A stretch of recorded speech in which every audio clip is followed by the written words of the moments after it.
Or at least, as far as I know, it's not confirmed. I think it's got so, but that's good to have somebody.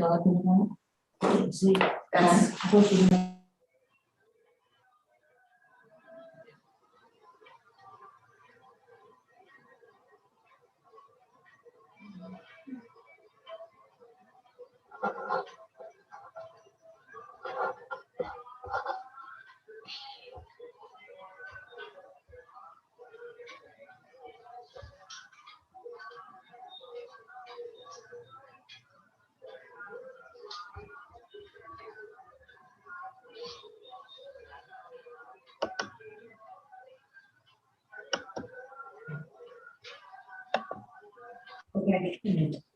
We call the meeting to order. Stand for the pledge. The pledge of allegiance to the flag Of the United States of America and to the republic for which it stands, one nation, under God, indivisible, with liberty and justice for all. We'd like to welcome our new village administrator, Danielle Gross, to the first meeting. Thank you. Excited to be here. We'll ask you at the end of the meeting. You'll know when I run. We have Ed Engel would like to address council. Thanks, Ed Engel, coming on behalf of Aaron and Leanne Gillum for 314 Pearl.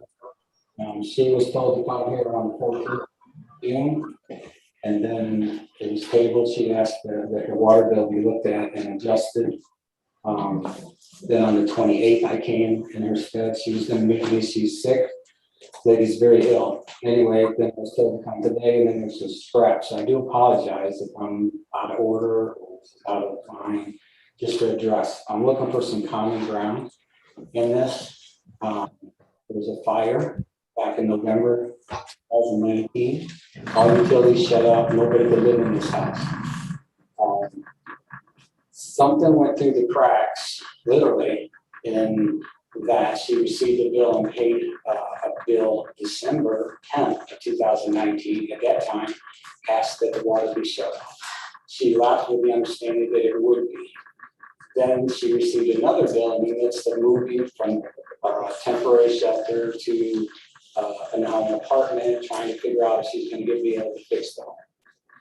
In March, she came in, which is now two and a half months past due. The water should have been shut off anyway because it was past due. She came in and paid another bill, just thought it was a leak or something else. So she paid that at that meeting. When she paid that March 10th, she asked again that it be shut off. She left with the understanding that it would be taken care of. She didn't understand the whole protocol, whatnot. That's behind, well, that's water down the drain now. But going forward, there was zero water usage for 16 months. Nobody's living in the house. Todd Roach is not condemned the house, but the house is unlivable. Nobody's been in here. Nobody can get in here. All her mail she received. She went right over to the post office. She had it forwarded. All her mail was received except for one thing. I want you to guess what it was. She did not receive a water bill until this May, when she got a water bill at her post office box, and a water bill from this village came to her neighbor's mailbox. I don't know, for $4,300 and some odd dollars. And that's when she's in a panic. I'm trying to help it out. I am just trying to get some common ground. I don't think this is a I don't even know what it is. It's not a he said, she said. It's an accident. And in any accident, if the police were here, they'd understand that there's fault or there's responsibility on both sides. She's not running from her own responsibility. But this water bill this water should have been turned off at the street at least twice. After the March payment, she never received another bill. She never paid another bill And then she got this bill May of this year. So 15 months goes by. I have the water bill, water usage. I don't know if you have seen any of this or anything like that. So you see the water usage has not been used or anything like that. I'm looking for some common ground. I want to try and resolve the issue. I want to, I'm vested in Blissfield. I have family here. I have grandchildren. I want to invest in Blissfield. I want to purchase this home and restore it, put it back. So it's back on the tax rolls, full price and all that. And I just need some common ground. I need a motion, I need something to say, there is no floor drain in that house. So even if the water did run for whatever, all that time, it went in the cracks, it went in the floor, where did it go? Then go back to the sewer. Is there any way that this council could adjust the sewer usage, penalties and interest? Is there anything that can come back to some common ground? Well, we have this as a action item. It's our second one. So maybe some of those questions could be answered. We're gonna be talking about it tonight. Okay. So maybe those answers, we can give you those answers when we do that. Did we talk about tonight? Yeah. This thing is still on the agenda, or? It's on the agenda. See, this is part of that misunderstanding. I was told it wasn't even going to be on the agenda. So again, I apologize. That's okay. So when that comes up and you have a question, you can come back up and try to answer. Okay, I didn't know. No, worries. I was gonna say, Mr. Engel, I have in my notes here that it says specifically next meeting, July the 12th, because Mr. Hudson, Treasurer Hudson is gonna get the information for us at this meeting. Yes, I was supposed to be, I was asked on the 28th to come back on the 12th. And then Friday, I was told that it's going to be scrapped for tonight for this thing. Regardless, I'm here, you're here, it's trying to get it worked out. I want a result. Yeah, I'm ready to, I will take care of this myself. I'd like to see a check tonight if we can get some kind of common ground.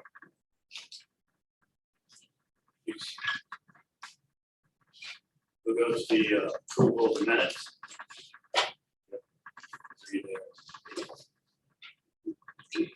On one of the council minutes, July the 7th, the meeting, it's on page 4 of our packet, Lisa. It just states the trustee, it doesn't state the person's name that did a seconded the motion. It's not a big issue, but I just thought I would bring it to your attention. You're welcome.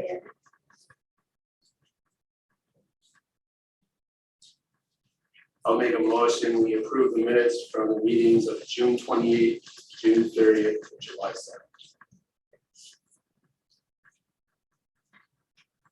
Or Moved and supported to approve the minutes, council minutes of June 28th, 2021, June 30th, 2021, July 7th, 2021. Other than that, correction, are there any other ones? Questions? If not, call the roll, Lisa. Mike, Yes. Jerry, Yes. Barb. Yes. Gwen, yes, Jane, Yes. Jan. Thank you. Bob, Yes, minutes approved.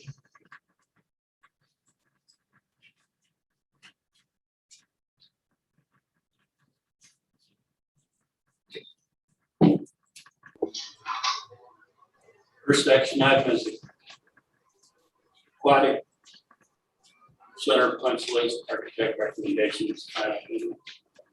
Or I seen that you sent that email. Yeah. That's what we should go first. Okay, I yeah. added it first. Okay, that's You good. guys, The first action item will be Danielle Gross's contract.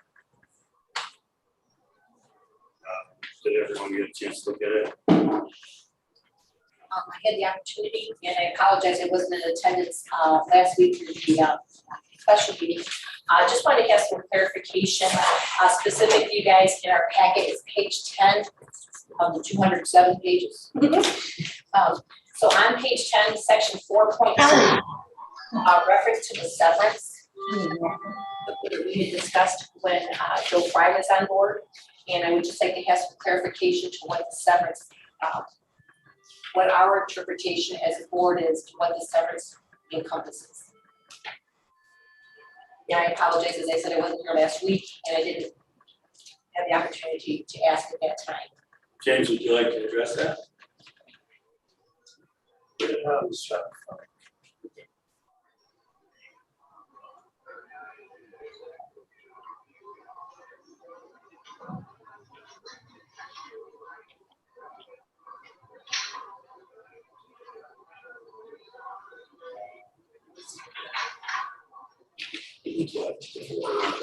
We don't have that. I'm using the email, James, Oh. I'm using the email contract, sorry. Right. So,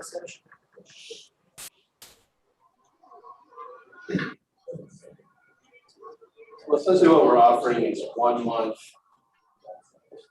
of the employee's 12-month annual salary with benefits and the full compensation package. Yes. I'm sorry, that's health insurance, all of that stuff with it, paid time off. If I remember right, Correct. so we're basically, it's 1 month, that's if her employment is terminated with the village. Okay, If she leaves on her own on accord, her own accord, then she leaves. okay. But if there's through a review process or determination, this is what would occur. And this is what we had a discussion with Administrator Fry at one point, was previous to Mr. Fry, there was no severance package, if you will. Right. But then when Mr. Fry came on board, a severance package was then put into his contract, if you will. So I guess what I'm asking is, was it the board's impression? And if it is, that's fine, I just want clarification to continue this severance package plan. Or was that just a one-time thing with Mr. Fry, or just something that we as a board we're expecting to continue? I think this Does that is, make sense? this is the norm Is for it? people at this position in Okay. the state of Michigan. Is it? Yes, administrators and managers at this level will all have some sort of severance protection written into their contract. Okay, And you gotta remember Joe wrote his own. yes, I do. And we tried to get away from that, so we altered that significantly into this. Understand, so this has been altered from what Joe had received as well. Yes, definitely. Okay. That's correct. Okay, and Mrs. Gross, Danielle, it's no affront to you, I hope you understand, it's simply asking a question that was an issue in the past, and I just wanted to have clarification that we're on the same page for us to continue with this. So thank you very much. You're welcome. Okay, thank you, everybody. All right, that, I would take a motion to approve Danielle's contract as presented. I'll make a motion that we approve the village administrator contract for Danielle Gross as presented. I'll support that. Moved and seconded to approve village administrator Danielle Gross's contract. Any other comments or questions? If not, you can call the roll, Lisa. I'm sorry, who made the motion? Jerry and James second. Thank you.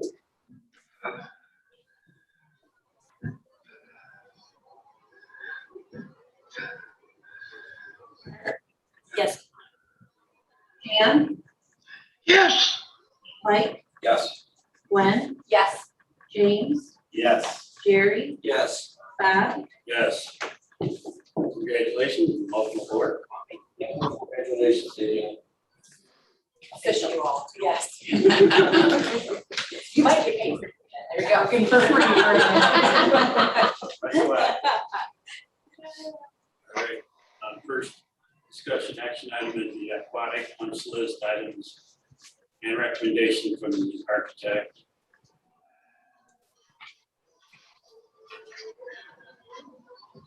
Good.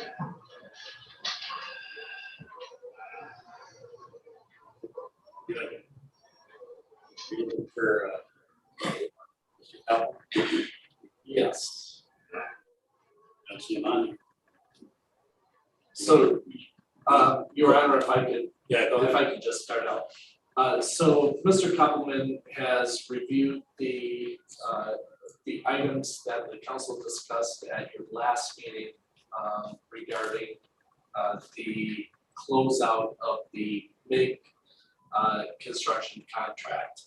There were two outstanding items that were discussed. One was the repairs to the ladder, the concrete around the ladder, pole bases. And the other one was the alignment of the lane markers, the hooks for the lane markers. We have since determined that the lane markers the hooks are in the proper location, so that is not an issue. But the concrete work does need to be completed. MIG Construction has agreed to a reduced final contract price in exchange for the village to contract with a local contractor, sealer to the concrete repairs to the around the ladder in the amount of $1,200. So I'm not entirely sure why Mr. Appleman is not at the meeting tonight, but it is my recommendation that that the council approve the necessary budget amendment to provide for the final payment to make construction, to approve contractor's application for payment, and to award a contract to Sealer Construction for the contract. And I would note that this in no way affects the issues that we have with the other general contractor. That is a completely different issue that we're not even taking into this. That's good. I'll make a motion to approve the budget amendment number 2021/BA/001/421 to provide a supplemental appropriation to the FY 2021 budget, fund capital projects pool fund, in the amount of $25,615 for the Blissfield Aquatic Center construction project. Support. There's been a motion made and supported. You call the roll. Oh, sorry. Question. I just want to clarify, I understand we still have the issues with Midwest. But Darwin, sorry, it's just a little bit hard to follow the numbers there. I want to make sure that we've got retainer to protect ourselves. The roof on this building. You're saying that we're at 36.9, almost 37,000 for the retainer, and that's for the entire project, correct? That is, Or is that just for? that's just for Midwest. From what I understand. We currently have $1,400 in the pool savings account to cover that cost. And that, from what I understand, that is because there were cost overruns with the construction project.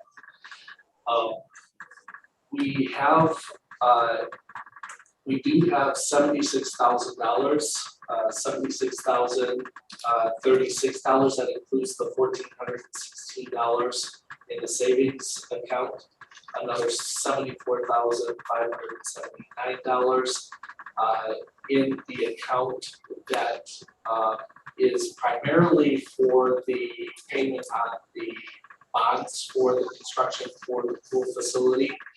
But we had conversation with our bond counsel, who indicated that we have no requirement for a bond reserve. So in other words, we don't have to hold a certain amount of money in the account over and above what our bond payment is.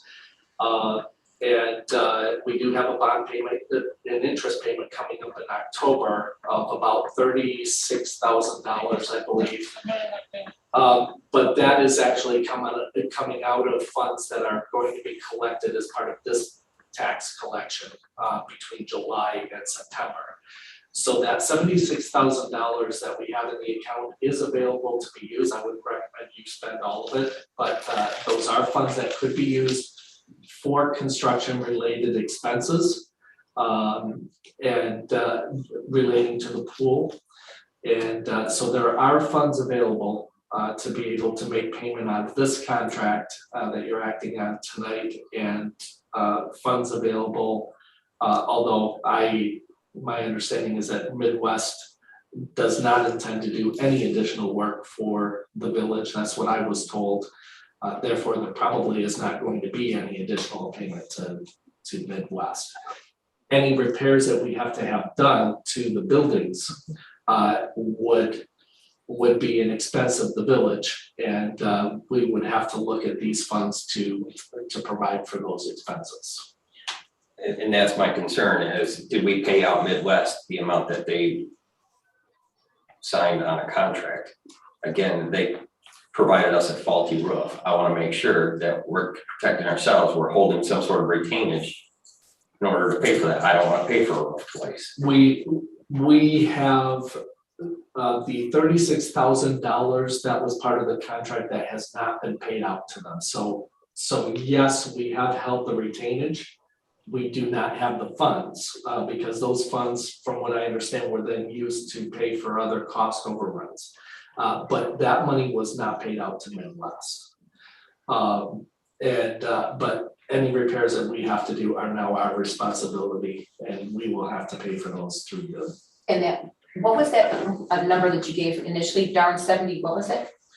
We have a total of $76,936.14 in the pool account. And we're gonna subtract then this amount that we just referred to, this 25,615, correct? Correct. Okay.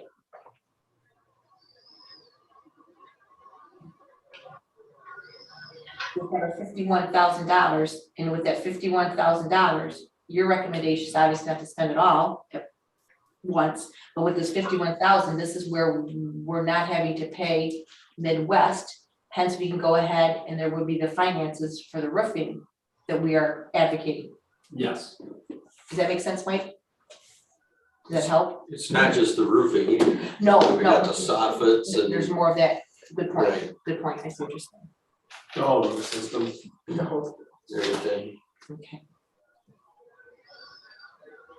Okay, I guess as long as we're not paying Midwest out anything further. Okay. Unless they expect to perform under their contract and make the necessary repairs that they need to make, I can't imagine that Blissfield will be paying them another dime on this contract. All right, we just want to make sure we're covered. All right, we can call the roll now, Lisa. James, Yes. Jerry, Yes. Barb, Yes. Jan, yes, Mike, Yes. Gwen, Yes, Bob, Yes, that motion is approved. I'll make the next motion to approve the contractor's application for payment number 13 RV for final payment on the Blissfield Aquatic Center construction project to make construction of Detroit, Michigan in the amount of $25,614.43. I'll support. The motion's been made and supported. Are there any questions? Now you can call the roll on that motion as presented, Lisa. Barb, Yes. Mike, Yes. James, Yes. Gwen, Yes. Jan, Jerry, Yes. Bob, Yes, that motion carried. And I'll go ahead with the third one as well to wrap this up. To award the contract to Cedar Construction Incorporated of Blissfield, Michigan in the amount of $1,200 for repairs to the Blissfield Aquatic Center pool handrail repair in accordance with the firm's estimated date July 7th of 2021, and authorize the village administrator to execute all necessary documents related to this contract. support. Motion has been made and supported. Are there any questions on that one? Do we have a time set forth on that? Is that after the season? I don't know. We will have to talk to the contractor and find out when they intend to make the repairs. I wouldn't. I don't want to give misinformation, so I can follow up on that and get an answer for the council this week. Thank you. All right, thanks. Can you call the roll on that motion as presented? Jan? Mike? Yes. Jerry? Yes. Barb? Yes. Gwen? Yes. James? Yes. Bob? Yes, that motion carries. The next discussion action item is the request for consideration of water and sewer bill 314 Pearl Street. Your Honor, members of council, you've received a report from Treasurer Hudson regarding this matter. I do want to provide you with an update on this item. This morning, the Public Works Department did remove the meter from this home and had it tested for accuracy. The results of that test were that the meter is operating properly. So the position of administration is that the bill is a valid bill, and we do not recommend that the council make any adjustments to the bill. Under our code of ordinances, it is clear that the free provision of water service is prohibited. So there is some question as to whether or not the council, given the fact that we do have an adopted ordinance and it is the law of the village, whether the council even has the authority to reduce or waive the bill, even if the council wanted to do so, with the provisions of the ordinance without making any changes. You should consult with the village attorney if you are interested in adjusting the bill. You may want to consult with the village attorney first before you do so. But the meter was tested, and we are confident that that the water and sewer bill is a valid bill and should be paid. I have two questions. One, how long can a delinquent account go before it's shut off?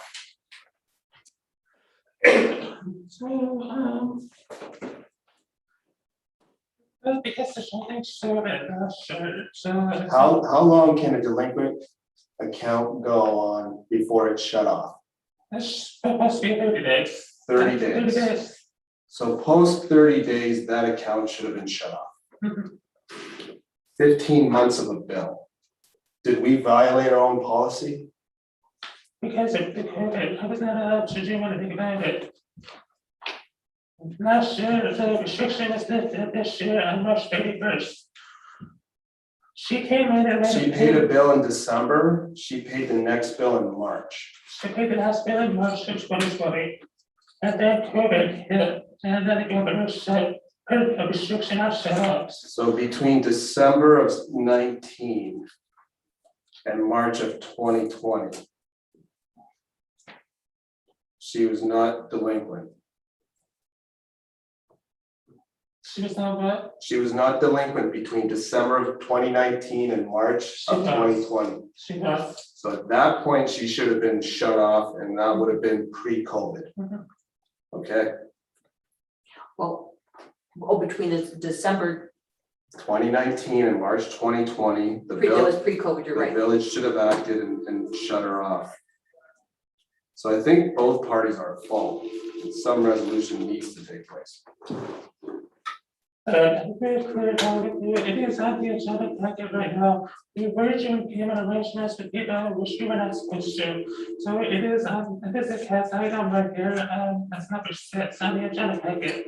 The village office must have been clear that they've been doing payment arrangements with people that we were not supposed to be doing. And she was No, one of them. I understand that.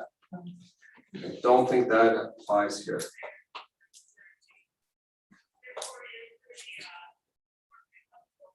So what we need to do is seek legal counsel on whether we can do that or not, as per what Darwin said. Because the ordinance as written, how it's stated is there is No free no service. free services, yes, thank you. And we, even if we wanted to provide a service at this point, we as a council are not allowed to do that per the ordinance, per talking to the attorney. The ordinance is clear that the village will not provide any free water service to any individual, firm, or corporation. Either private or public.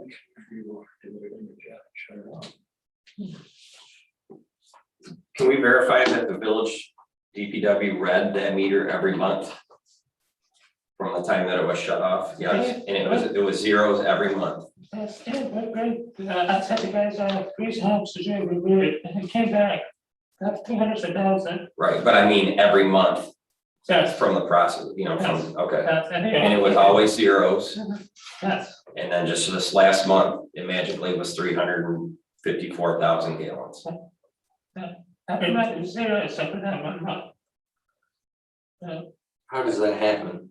The water had to have gone somewhere, It I mean, actually- And like John says today, Brent tested that meter is working, you can check it video up there to show that it is accurate. this isn't a leak, and it's not flooding the basement, you know, the basement would hold 18,000 gallons, our water tower is 400,000 gallons for comparison. That water went somewhere, the meter worked.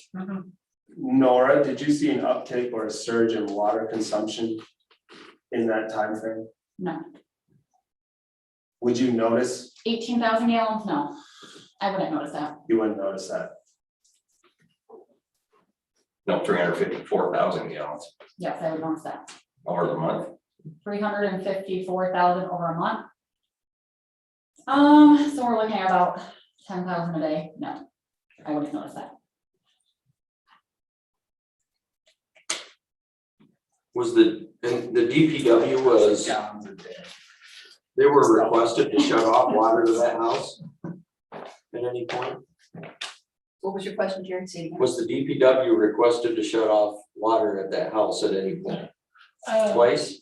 They were out twice, they shared out the meter, another third time, I guess, I don't remember who the first two were, but I had asked Brent to specifically go out there and do it himself, and he did. Came back to me and I said, shut it off. I said, this water's gotta be going somewhere, so he shut it off for me as a good, When was that, Brandon? Like, when was that? I can't see it, because he kept doing that. I guess When was the water shut off It's around in March of this year, 2021? this year. Only got that 300,000 a week.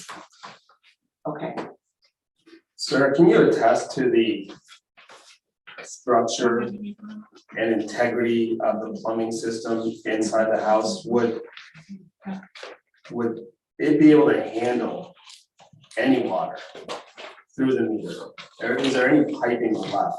There's no, Post-fire? yeah, there's no piping left, but I would like, for sake of conceding, I wanna say, yeah, okay, let's say it rained, let's say it leaked for a month straight and soaked into the cracks, because there is no footer. There was a septic at one time, so it goes out through the wall, so it has to be pumped, there's no power. So the water is just sitting on the ground. Now, I've been in the house many times, which we are trying to repair. You go to the furnace. Furnace is like a bathtub. If there's any water, you can see it. You have to inspect that furnace. If there's any water in the blower or in the compartment, electronics, that furnace is gone. There is no water line in that furnace. That furnace is sitting on the ground. Okay, but let's just say, for sake of argument, I concede that the number I was told was 86,000 gallons. Let's say it's 86,000 gallons, but there's no sewer. There's no sewer, it went into the ground. And just like you said here, the same thing that I was trying to mention, it should have been shut off at the street. This would have never happened, moot point. Then, March 15th, the world came to an end. I understand. I am trying to say somewhere in here and dutifully said, if this council has no authority, okay, why was Leanne Gillum told by this department to come to the first meeting? Because they couldn't do anything about it. Had to come to the council was the only one to do anything about it. Then I was told, she relayed that to me, that's why I came on the 28th, and that's why I'm back today. I was even told on Friday that I had to come, but I wasn't gonna be on the meeting tonight, so again, I apologize I'm just telling you what I was told.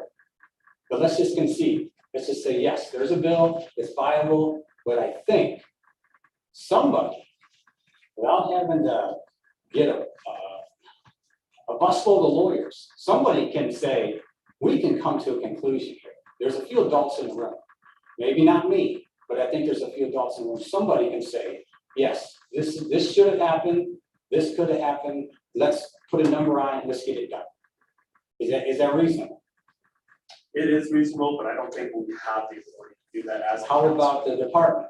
No, unfortunately not. The way the ordinance is written, it does not allow for us to do that. So I think what we're trying to do right now is explore other options to help offset this invoice.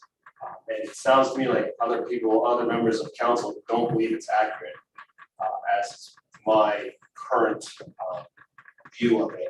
So I don't know if you're gonna get a resolution tonight, but we're certainly working towards it. We might have to go to legal counsel to see if we can either amend the ordinance or get a one-time pass. It does seem that it's tough to digest the fact that many gallons of water were consumed or went somewhere in that house.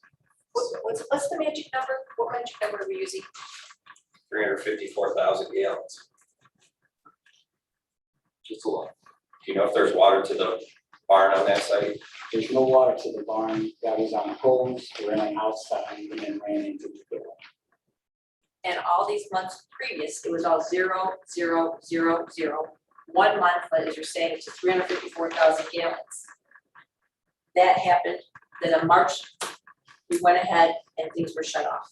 I think it may have been officially April, and it might have been March, April, because like I said, it was all zeros. The only way for that meter to move, the water has to go through it.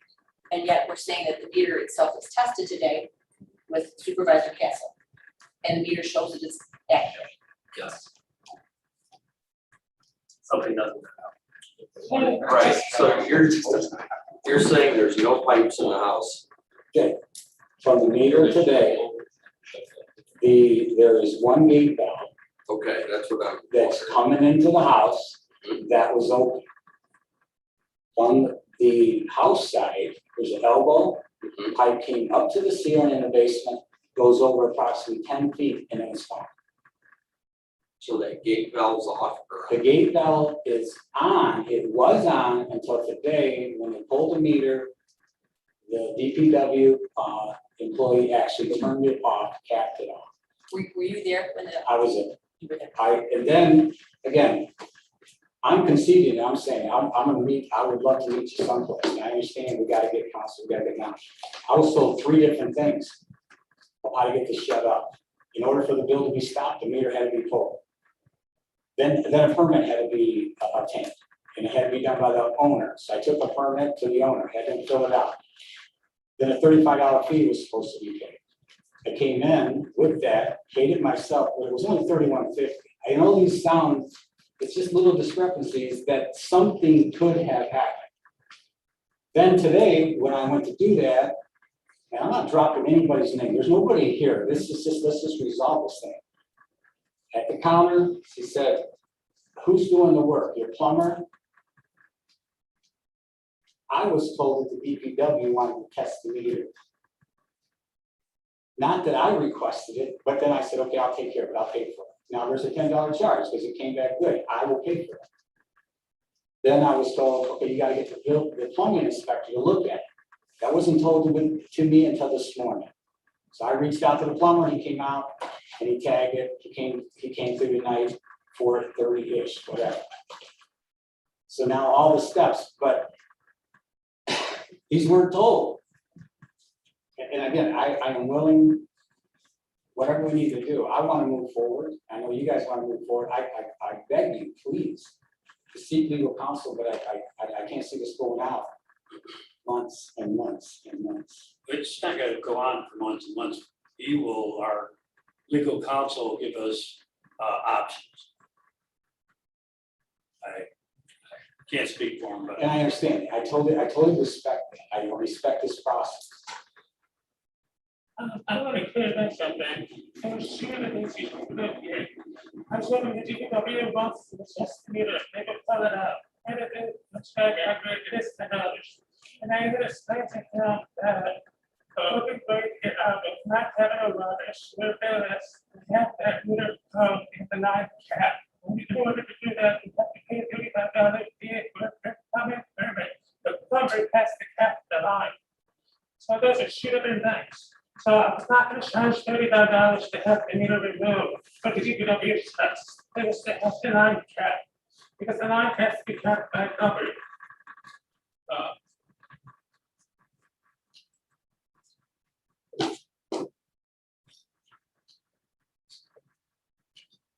Anybody else have anything else? I mean, our hands are tied at this point, just by virtue of what the ordinance says. Yes. So seeking legal counsel.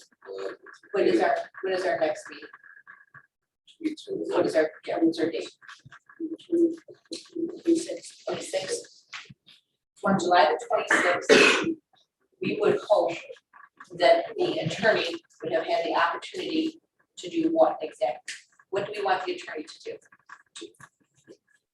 Tell us if we can negotiate Negotiate, a mutual agreement on getting this taken care of. I mean, I think there's some blame on our part. I think there's some blame on the homeowner's part. and that's why you're saying, let's just work together and get this resolved. I would totally love to be. And you understand that that takes a few moments with an attorney. Got it. You understand that? But I'm hearing us say that on July the 26th, we would be hopeful that we would have information provided by our attorney to let us know if we can do a mutual agreement or not. There's no guarantee that there will be, but obviously he'll let us know if we can do that or not. If we need to change the ordinance for a one-time show or how this needs to be done. Respect.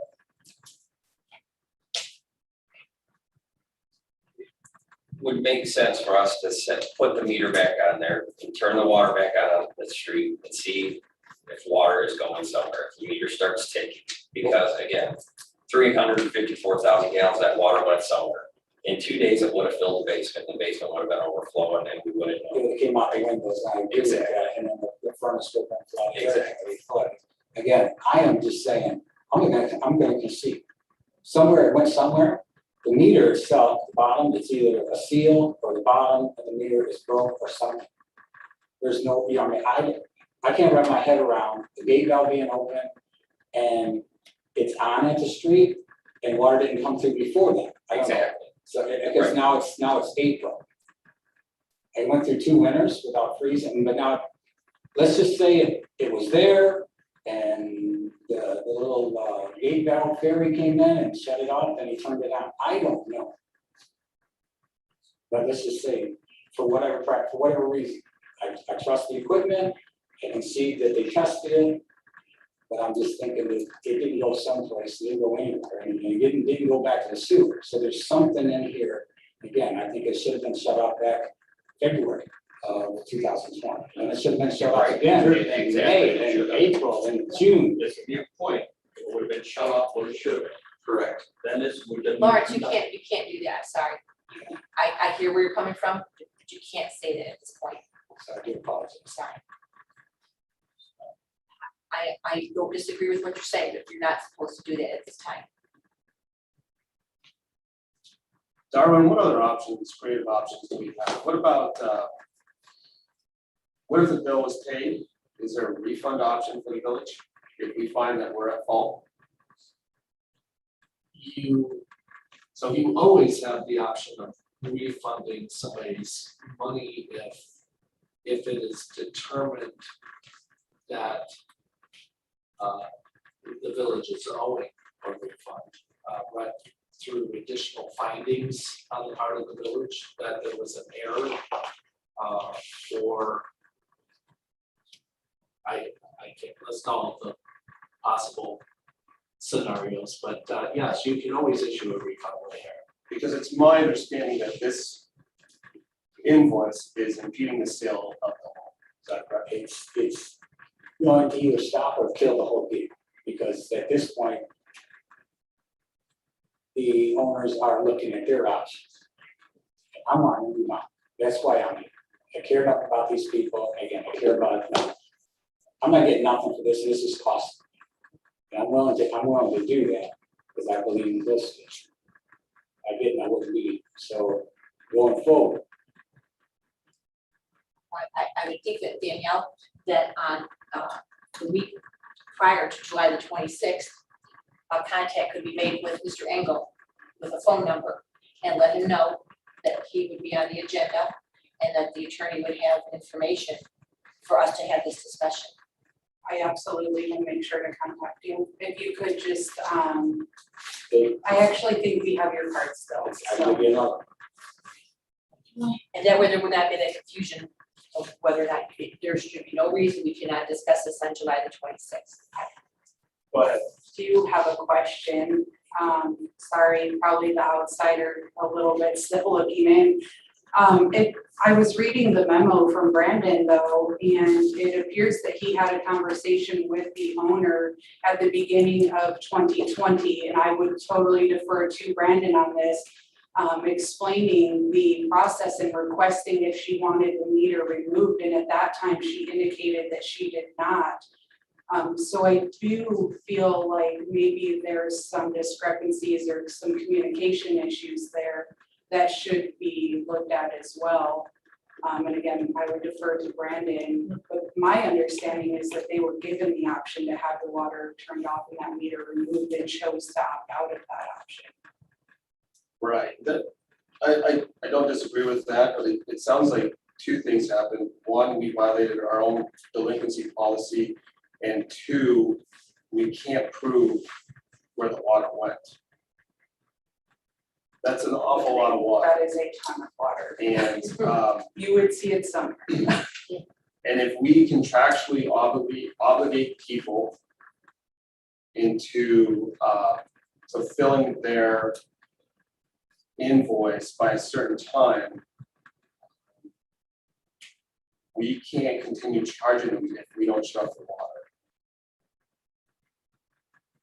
That's basic contract, right? Like if we say we're gonna shut off your water and we don't, that's our issue, not theirs. So there's multiple issues happening right here. There's three. Can we provide a refund or zero balance this invoice? Did we violate our own contract? And where did the water go? I think those need to be answered before we move forward with this. Actually, what I think is interesting too, she was directing out to water, she was and I had a question and I'm going to research. I wanted to know it's one of the things I think it was not a question, I guess we put that balance, it's all good. I want to know, it's always like this. No, I don't think anyone did anything wrong. I just think it's a series of unfortunate events. So, is this, Danielle, you'll be connecting with the attorney, Mr. Shader, about this? Yes, I will. Okay. And then I will follow up with that. Sorry, couldn't take care of it. You've done, We're further where we were, we came. 2 more weeks. We'll get there. And if you don't want to wait the 2 weeks, like you said, you could pay the bill and then we could refund, if that's how it goes. It's 2 weeks. I got a lot of things going myself in play and as far as locking this down, I would have to give her the home. If within 2 weeks, let's say, tomorrow's Tuesday, lawyers get the same pay on Tuesdays they do on Friday, so if, he came up with an answer tomorrow, I've never heard that before, that's funny. if he came up with an answer tomorrow and you wanted to call me and say, hey, how about, would you consider, we gotta be, we could get this done, whatever, then I could come in and pay that, as long as there's just some reference. I don't know, I'm trying, and I thank you for trying. We appreciate you willing to work. Thank you. And patience is one of these patients. Next action item is, SCADA system upgrade water treatment plant. Your Honor, council is being requested by Water Treatment Plant Supervisor Kiefer to approve a budget amendment and to waive competitive bidding requirements and approve a contract with UIS Utilities Instrumentation Services of Dexter, Michigan, in the amount of $12,365 for the upgrade of the water treatment plant SCADA system in accordance with the company's price quote with work to be completed by July 31st, 2021. And Nora is available in the audience to answer any questions you may have regarding this item. I just basically one question, Nora, if you would. I think I understand, but could you explain provide a little more detail regarding the not going with the bidding system? So In the bidding, my apologies, in the bidding system, would that be the MIT system that we're referring to? yes, that would be a platform. Okay, all right, thank you, yes. So if you remember on that sanitary survey, we showed you guys last, all the color coded things I have to get done on a timeline. The first two things were issues with our SCADA system. So what our SCADA system is, if I can pull up on my phone real quick so you can see it. I can see from my phone everything that's happening at the plant. So I can see what pumps are on. I can see how much water we're moving. I can see pressures, I can see flows. So, and this also records every 15 minutes for the state of Michigan. We were having issues with our other company, which I found out in March during our boil advisory and everything, that there was some missing data. So what happened was they would send their data as they received it, they sent it. Anytime we miss that communication, and I don't understand computers and electrical. So anytime that communication dropped out, we'd miss that chunk of data, which the state of Michigan was not happy about. So one of the things on our sanitary survey was continuous 15-minute readings. This new company has a system that they do it like through cellular, and they send envelopes. So instead of every ping going constantly, they envelope it, and at a certain point, however many gigabytes that is, they send that envelope. They hold it, they send it. So if we drop out for a minute and a half, we're not missing any data. So that was one of the issues. The second issue is pulling in a few things at the plant that I can't see right now on here. Are chlorine readings that are read monitoring continuously at the plant. So the water leaves the plant, and obviously we're the first tap coming back in. So that chlorine residual is read constantly. Right now, if I'm not on this, I don't know what that is. So this will have, if it ever drops below 1 parts per million, it will call me, it will text me, and it will email me. So this new system will alert me of any kind of changes in the system, because we don't run 24 hours a day. Right now we're running about 13 hours. So when I don't have staff there between 8 and the next morning at 7, if I'm not checking it, nothing's alerting me. So this new system will also have alerts, which is nice. So we'll have upgrades. I'll be able to see more things. There is, after this 12,000, once a year, there's a 15, I believe it's almost $1,600 fee, and that's a subscription to their system, because it's a platform that they use, and then the cellular signals that we'll be using. As well as they're gonna do some monthly monitoring for us, where I will get, at the end of the month, they'll send me a huge report of everything compiled together. And I will be taught how to pull all that information at any time I want it, or if we have any other issues, I can pull it and get it to Eagle, before I had a lot of issues with that, so.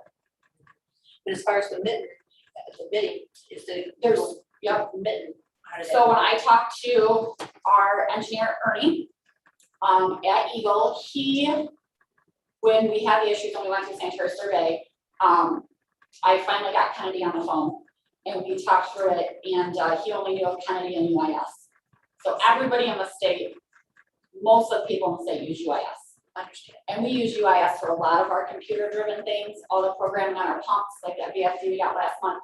Most programming at the water plants are done with UIS. Gotcha. So this is just another outlet that they have, and we've always had great customer service with them. They're here in an hour if I need them. And because of the situation, because you've had the past experience, that's the reason that you went this route. Yes, that's what, I requested quotes from Kennedy. They came out to the plant on May 13th, and I requested twice since then, and I have not got the quotes back from them. That's what I was understanding. So with the deadline that Eagle gave me, I had to get the ball rolling. So, Sounds great. Thank you for the explanation. And you're saying we'll only have to pay the 12 for 365 once, and then the upgrades or whatever continue with that $1,600 maintenance agreement. no, that means, yeah, so if I need to add, if Eagle comes back and tells me I need to pull something else in and I have to run some wires, there might be a small fee, but this 12, almost 13 will get us on their platform, all new programming. They do have to pull a few wires for us to change what we have now. But yearly upgrades, that kind of thing, paying it once, then Yeah. pay the maintenance. Yes. And this is gonna come out of part of that 72,000 you had budgeted, that Yes. third pump For that third high service that with that, no plant that we calling, didn't yeah, need. Okay. Yeah. Thank you. yeah, no problem. I'll make a motion to waive the competitive bidding requirements due to a finding of no advantage to the village, and approve the contract with UIS Utilities Instrumentation Services of Dexter, Michigan, in the amount of $12,365 for the upgrade of the water treatment plant SCADA system in accordance with the firm's price quote number 211412 dated July 7th, 2021, with work to be completed by July 31st of 2021. Now support. Motion made and supported. Are there any other questions? Your Honor, just for clarification, after this action, a budget amendment would also be able to, so that we've got the money available. So we do budget amendment now? You can do this one first, and then I'm just noting that a second motion would be necessary. Oh. You call the roll on the motion as presented, Lisa? Gwen, Yes. James, Yes. Jan, Yes. Mike, Yes. Jerry, Yes. Barb. Yes. Bob, Yes, motion carried. And Your Honor, if I can help the council out with the second one. That would work great. If a motion would be in order to approve a budget amendment to reduce the appropriation to account number 595-556-818-000 by $13,000 to a new amended budget of $47,229. And to increase the appropriation to account number 595-556-930-000 in the amount of $13,000 to a new amended budget of $22,238 for the purpose of the purchase of the SCADA system upgrades. I'll make that motion. Second. And seconded on the motion. You, Any other questions? I know, I saw you writing. any other questions on that? Now you can call. You've got it. You have the motion written down. Close. Okay. All right. Barb? Yes. Jerry? Yes. Mike? Yes. Jan? James? Yes. Gwen? Yes. Bob? Yes, the motion carried. The next action item is the FY 2021 budget amendments.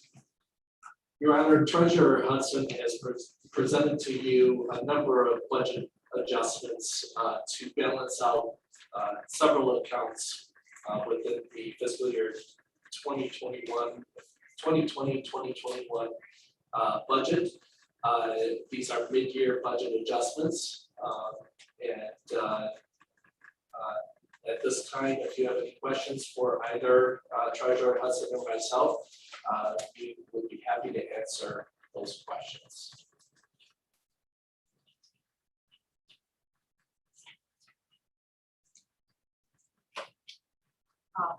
I've spent a little bit of time this afternoon. I had the opportunity to speak with Darwin / Brandon, Treasurer Hudson, regarding the amendments, so that I can understand what all was going on, because it seems like a lot of stuff is happening here.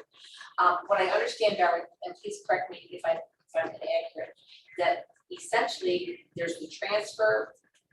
What we've done is we have made the transfer from the general fund money to the municipal streets as needed, instead of going ahead and having money to the municipal streets, we've now got it to the general fund, and that has helped us organize the monies in a better manner. Would that be an appropriate way to say that? Correct.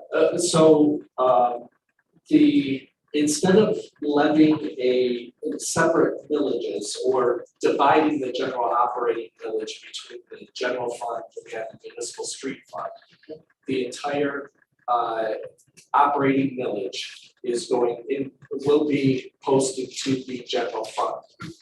And then with these budget amendments, we are budgeting a transfer out from the general fund to the municipal street fund to cover the amounts that were budgeted for the municipal street fund. I understand. The rest of those monies will be retained in the general fund.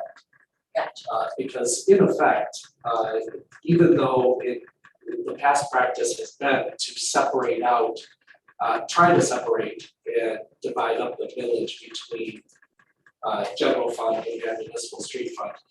This millage really is the general operating millage of the village, and it belongs to the general fund. You should be transferring monies out to the municipal street fund as you need to cover budgeted expenditures for municipal streets. But what you don't actually spend in the municipal street fund should be retained by the general fund, and that's what this is. As well as in the past, as you're speaking, we put the personal property taxes in the general fund, but we also should have been breaking them up based upon the millage, just like when we just received our taxes.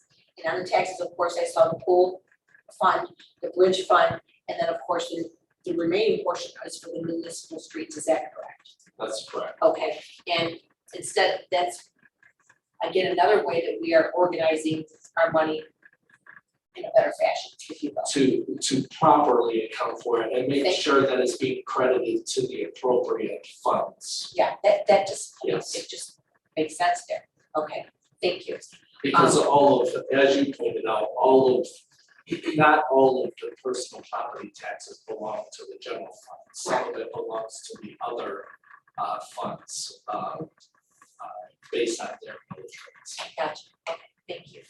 And then I just kind of went through some of the things here that I noted some things and for example, the state revenue sharing is more than what we had anticipated. That's what Grant had shared with me. I don't know if you guys have noticed that or not. I thought that was a big shot in the arm because a year ago at this time, we certainly didn't think that was going to happen. So that was a wonderful thing. With the ordinance fines, we were talking about that. Treasurer Hudson and I saw that obviously had a little bit lower the ordinances were for the fines. One of the things that I was surprised with that I didn't realize, and I just thought I'd share with you guys, maybe you all know this, with the cable company fees. it's right there on the page. I didn't realize that they give you a percentage of the revenue to the village. Did you guys all know that? Part of the franchise. Yeah, I did not know that. Okay, well, good for you guys. All right, now I'm caught up. Damn it, I'm caught up now. All right. So now, okay, I do have a question regarding the liquor licenses. Just simply because I don't know how that works. Darwin, would you be able to, what does that mean when the liquor license to do, when like V-Town has their liquor license, et cetera, do they pay on a yearly basis for that? How does that work? This I would have to refer to the treasurer. Okay, So, treasurer wasn't quite sure. Yeah, okay. I asked the treasurer, he wasn't quite sure. so, And it's okay if you don't know, I'm just curious, that's all. yeah, we'll do an account detail for that revenue account and see what has been going into that account, and we will provide an answer to council on that. Okay. One of the things as we went through, Treasurer Hudson and I discussing, I noticed that there were some phone fees. And it's my understanding from the treasurer that we have new office phones that are paid per month and per phone. And if I understand correctly, that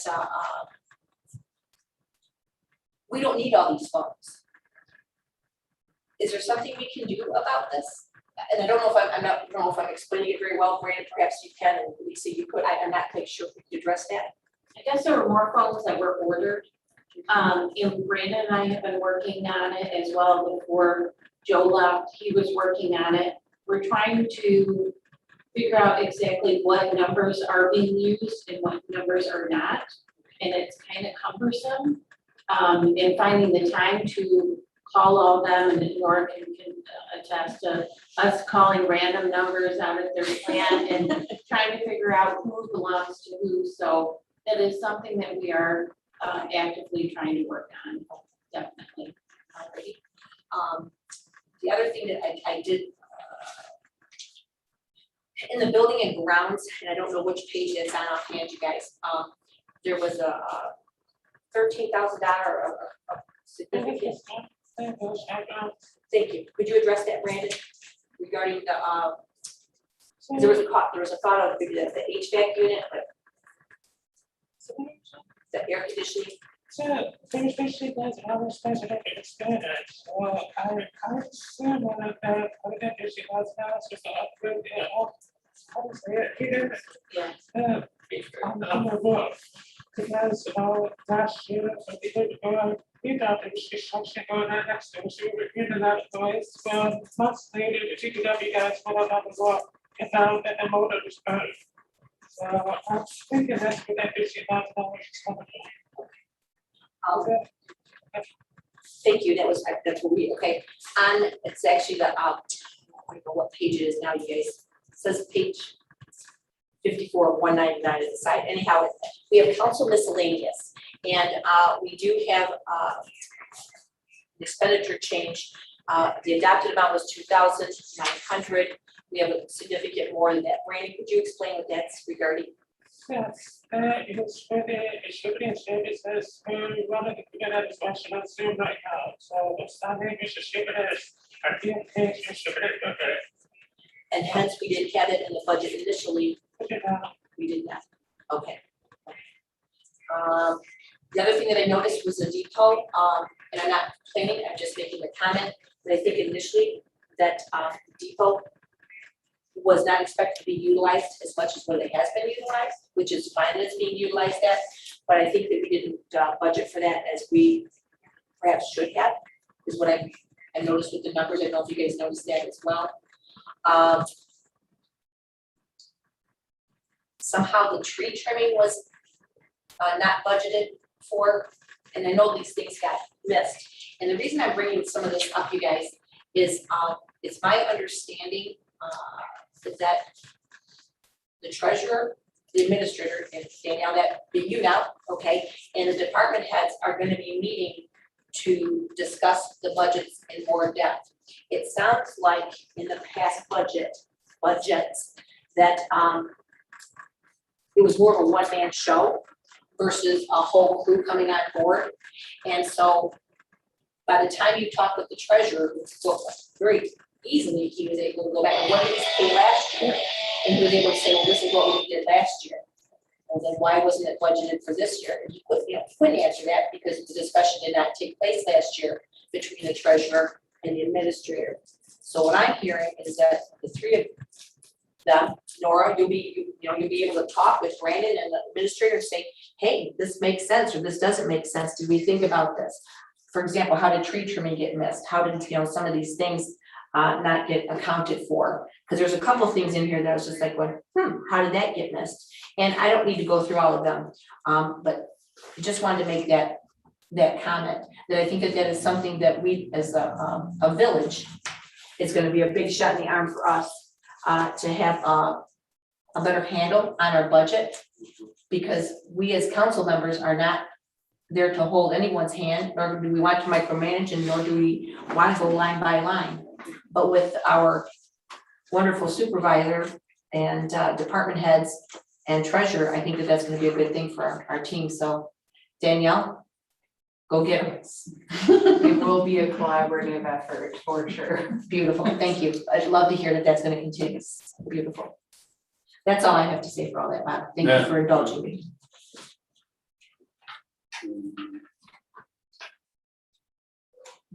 My only question, or I guess point would be the water and sewer rates. Obviously, it sounds like we're pretty much right where we need to be, Darwin. I mean, the changes over the water distribution and the sewer are very minimal. But you're pretty much saying that the rates are where they should be in order to cover our expenses and our costs. Based on what I've heard from Treasurer Hudson, the water and sewer rates that you adopted last year are working. Not only are they working as anticipated, but actually we are seeing some additional positive results from those rates. You need to keep in mind that you need to continue to adjust your water and sewer rates annually, at least by the rate of inflation, so that if we do run into any significant capital needs for the water system or the sewer system, the treatment plants, and we have to go back and revisit rates and increase them, the increases will not be nearly as significant as what you saw last year. So I strongly encourage you to continue to adjust those rates by at least the rate of inflation to assist in having funding available for the capital needs. Appreciate that. Anybody else? And there's a motion there. I'll make a motion to adopt the budget amendments as presented and authorize the village treasurer to update the amendments in the general ledger. Support. Moved and supported to adopt the budget amendments as presented. Authorize village treasurer to update amendments in the general ledger. There aren't any other questions. You can call the roll, Lisa. Gary, Yes. Ann, Gwen, Yes. Barb, Yes. Mike, Yes. James, Yes. Bob, Yes, that motion carried. Next item is utility payment plan. Your Honor, members of council, for some time now, village administration has been providing for payment plans for water and sewer customers to try to assist them in catching up on delinquent bills. We can find nothing in the village's policies or our ordinances that gives administration that authority to set up payment arrangements or payment plans for customers. You've received a report from Treasurer Hudson regarding this matter. I have informed our staff that absent legal authority, the administration cannot continue this practice without formal authorization from village council, either through a change in ordinance or through adoption of a policy. So Treasurer Hudson is asking for further direction from council as to whether you wish to have us continue working on payment plans or payment arrangements with customers, or if we should be reverting back to the strict language of our existing policies. Brandon, what's the success rate of people who are on the payment plans getting caught up? No, I'm just wondering, like, yeah, like, do most of them get caught up and you get put in the good, or do they get caught up, fall behind?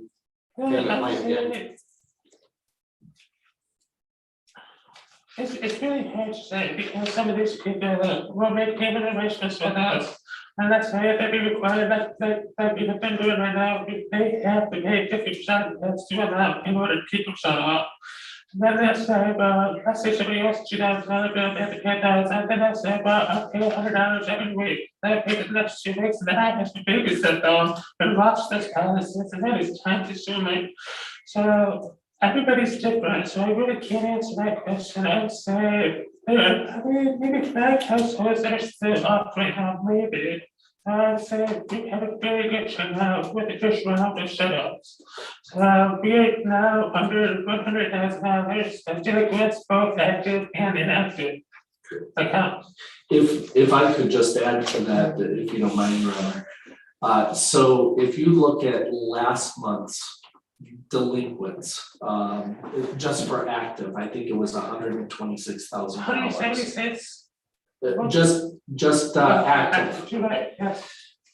So it was $126,000. When this past month, we started to inform customers that we may not be able to continue payment arrangements. They had to start making arrangements. We started shutoffs again.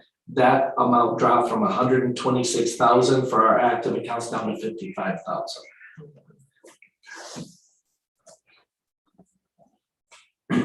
My opinion is, I guess, put the cart before the horse possibly. If we follow the ordinance, we follow our guidelines.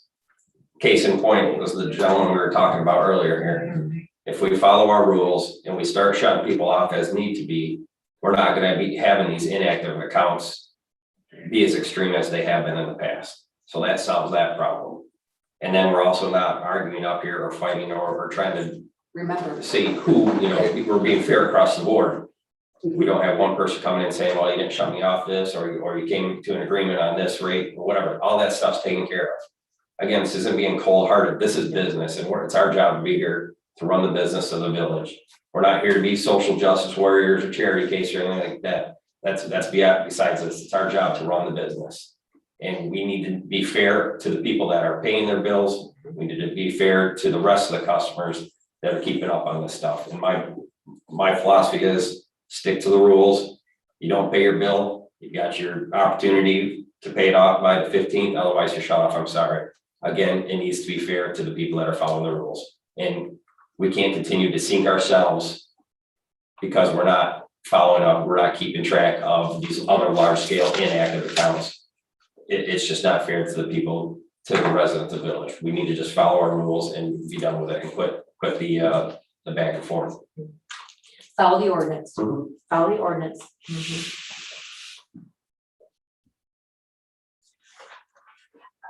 I sympathize with customers, but I also agree with Mike. We are a business, any other business doesn't allow payment plans per se, so I think follow the ordinance as written. Yeah, just consistency, that way we're being fair across the board.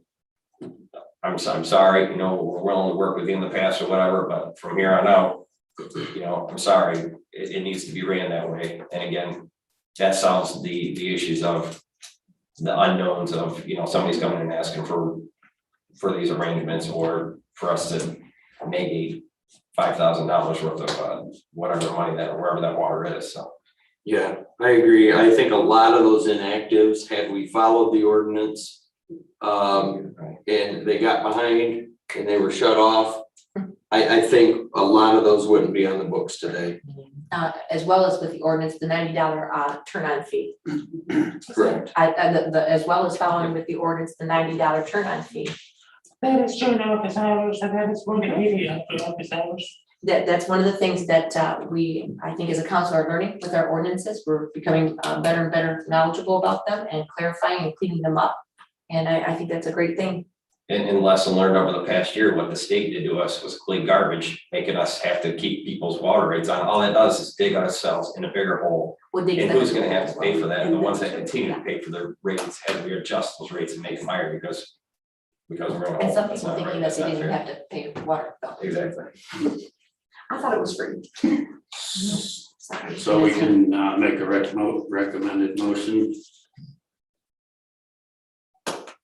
to, Actually, no motion is necessary. If the council takes no action, administration will revert back to the strict policy of our ordinances and any written policies that we have. So no action by council is necessary, with the understanding that we will follow the strict letter of our policies.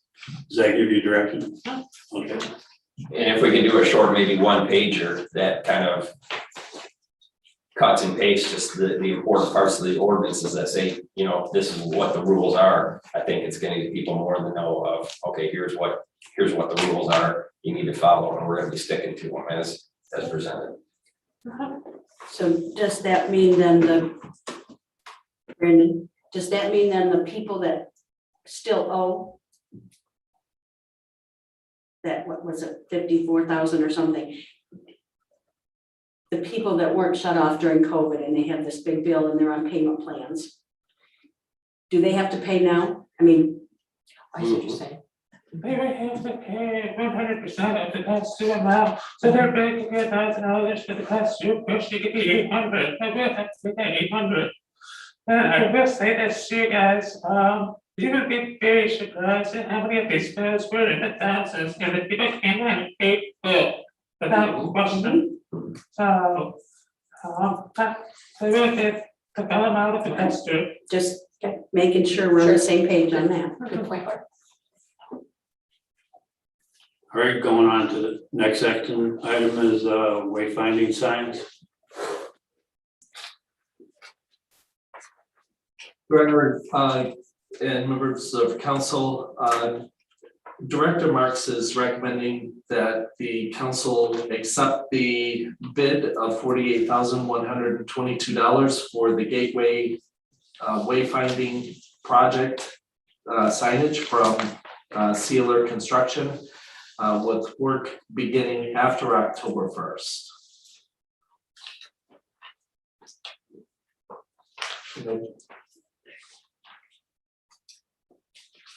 Heather?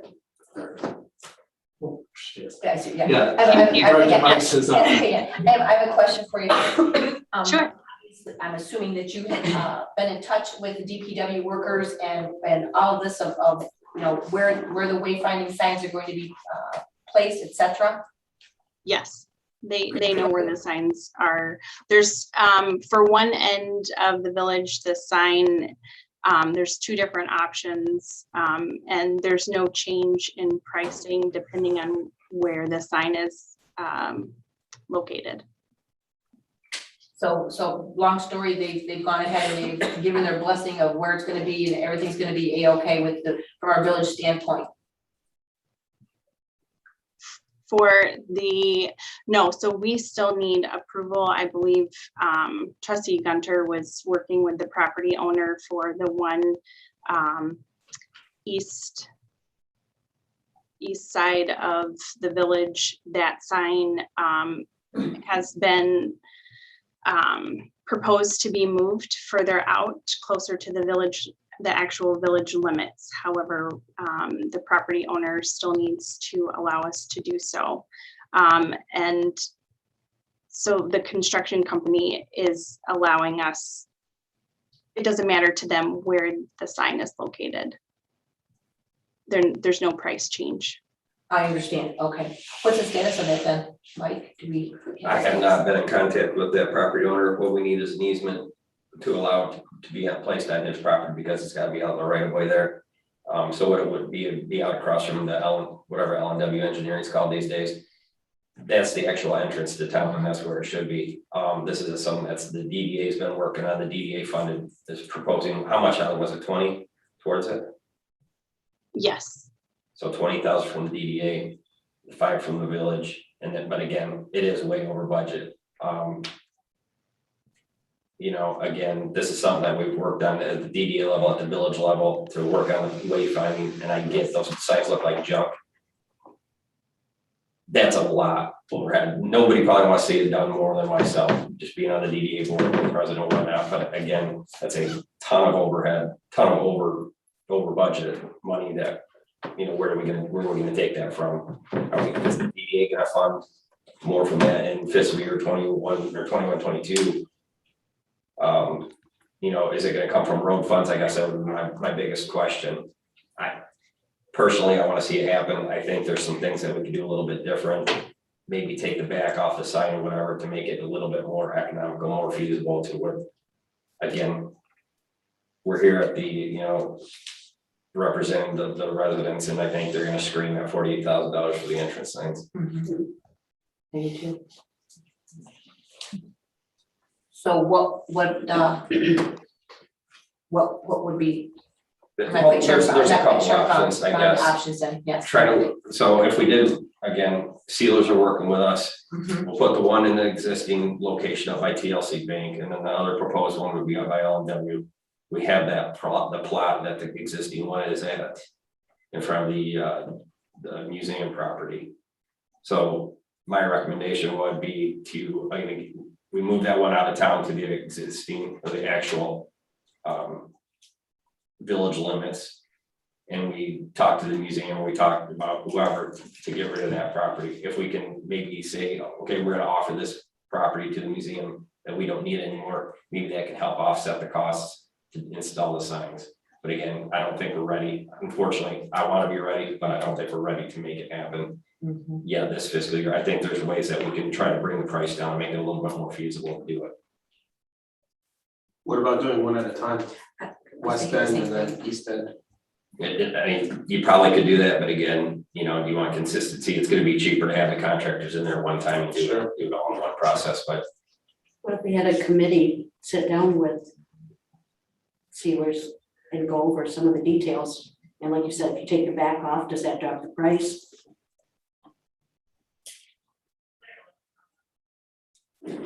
yeah, probably, I'm not sure a committee is needed, but I think probably the design level, or at least the DDA level, we could probably sit down with Heather or work with her and come up with a new, or, you know, a cost cutting measures to say, okay, this is what we want to do to make it happen. And then those questions also need to be answered, you know, are we gonna take road funds to do it from the next fiscal year? Is it gonna be DDA funds? It's not really spelled out here. No, it's not. We are gonna have some shifting of funds coming over the next 2 years from the American Rescue Act. Oh, I don't think we can directly apply to that, but I think there is some road funding that could be absorbed in the rescue. So maybe we can, over the next couple fiscal years, put some money together for it. I know it's in one of our goals, I believe, Darwin, is that correct? One of our goals that the council had for our budget goals was, we've talked about the wayfinding signs for a while now, and we know we want to wrap this up. But I would concur that the $48,000 isn't the way to wrap it up right now, not having everything spelled out exactly where the money's coming from and exactly what the signage is going to look like. I wouldn't be comfortable making a vote on that at this particular time. Me neither. I mean, the money's not there for it right now. So, and that bid's gonna change if correct. things happen by the time we get into next fiscal year. Is there something else, Heather, you want us to know about this project? Sorry, so they are allowing us to sign the contract with them, knowing that we wouldn't start construction until October 1, so that we would be able to budget it for the next fiscal year. The concern that I would have with that though is that once you sign a contract, you're tied You're to bound. the scope of work, to the price. If there are questions about, as Councilor Gunter brought up. If there are questions about the scope of the work, trying to scale it back somewhat, redesign it. I would recommend that you get those details worked out and then rebid the project. So then, do we want to table this or wait till we have more information? Just not acting on it. Oh, yeah, just, okay, no action. I think we can sit down and work, as a group with DPW, with Heather, with, the others, the committees, and try to come up with a better solution on how we can fund it or how we can cut costs on it. I will say that the business I work for has bought 2 new signs in the last 3 years, and the price of them shocked me both times. It is not cheap to put in signage. No, it's not. So be prepared. It's gonna be around this dollar amount. We've just gotta find the money to do it. Next action item is Starling Lounge event. Your Honor, Director Marks is requesting that council approve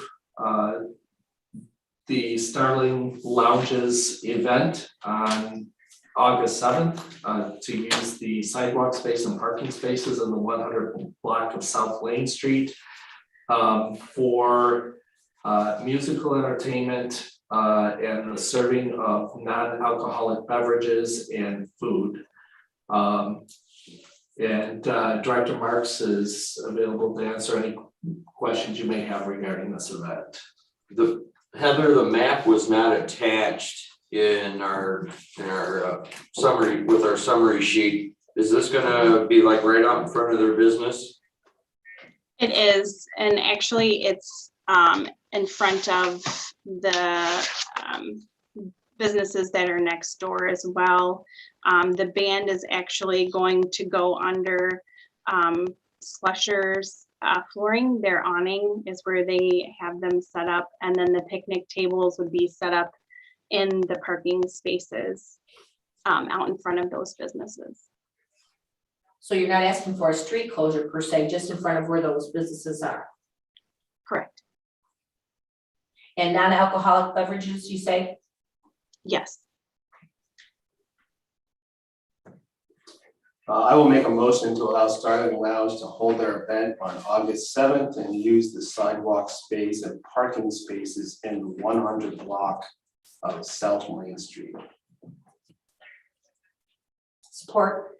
Moved and supported to allow Starling Lounge to hold their event on August the 7th and use the sidewalk space and parking spaces in 100 block of South Lane Street. Any other comments or questions? Yeah, I have another question. Okay, is this a special event or just a party? I mean, This is their special event.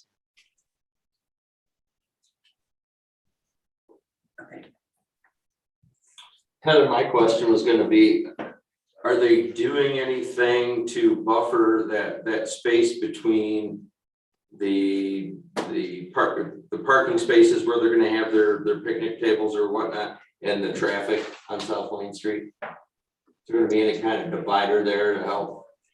I believe they were going to use caution cones and make sure that the picnic table is closer to the sidewalk. Okay, thank you. Anybody else? If not, we can call the roll, Lisa. Gwen, Yes. Jan, Jerry, Yes. Barb, yes, Mike, Yes. James, Yes. Bob, Yes, that motion carried. Next action item is the assistant manager approval. Your Honor, Director Marks is requesting that council approve the promotion of Grayson Simpson and Tanner Sizer to the positions of assistant manager for the aquatic center for the remainder of the 2021 season, with an increase in pay to $11.50 per hour. Make the motion to promote Grayson Simpson, Tanner Sizer as assistant managers for the remainder of the 2021 season with an increase of pay to $11.50 per hour, retroactive for their roles, filling those positions. Support. Moved and supported to approve Grayson Simpson and Tanner Sizer as assistant managers for the remainder of the 2021 season with an increased pay to $11.50 an hour, retroactive. Are there any comments or questions? All right, you can call the roll, Lisa. Barb? Yes.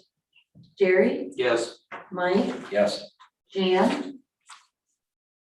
James? Yes. Gwen? Yes. Bob? Yes, that motion carried. Or to the officers report, treasurer. Just what I have put down. So, yeah, any questions?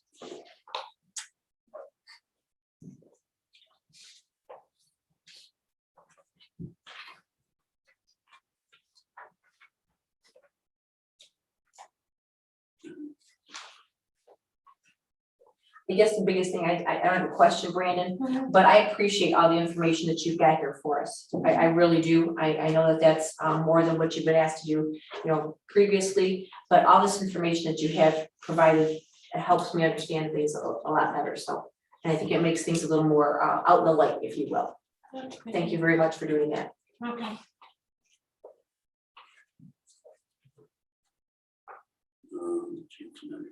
Clerk?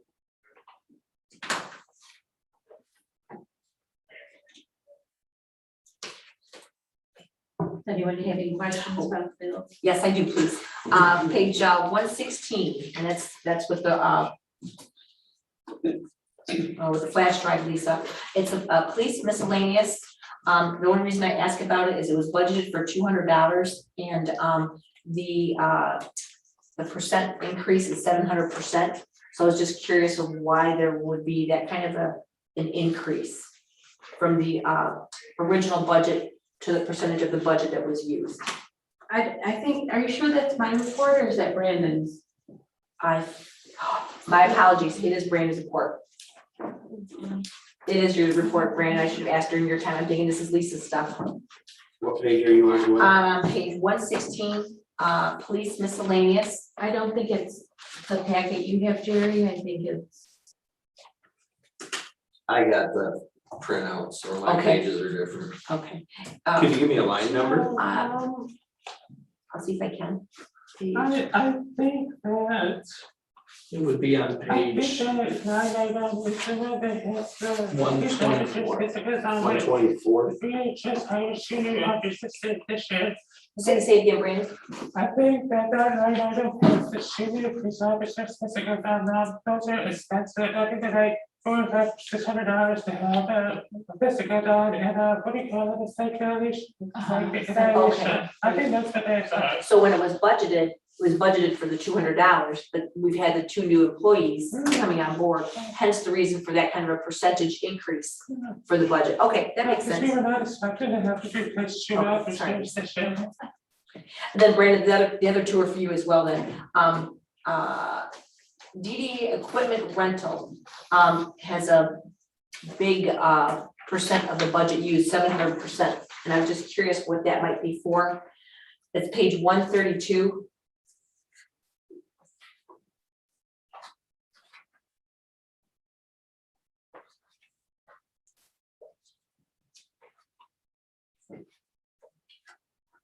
Do you have it? 132. What is it, DDA Hold on, what? It says DDA equipment rental. I Can just- you give the account number and? I have the account number is 248-853-943. You know what, I think it might be about looking at it, I Page- think it's like the cameras, when page the guys are going up, putting the cameras up. So because we're back to having events this year, we had no events last year. So we used none of our budgets, so but it's possible that I got rolled over, that's the same number as last year. Okay, Heather might be able to answer that one more. Probably watering plants too, right? Is that Watering the planters. at the bottom of the plants? I don't think so, because this is self-watering. I just have to put the back one. That's They good. fill them.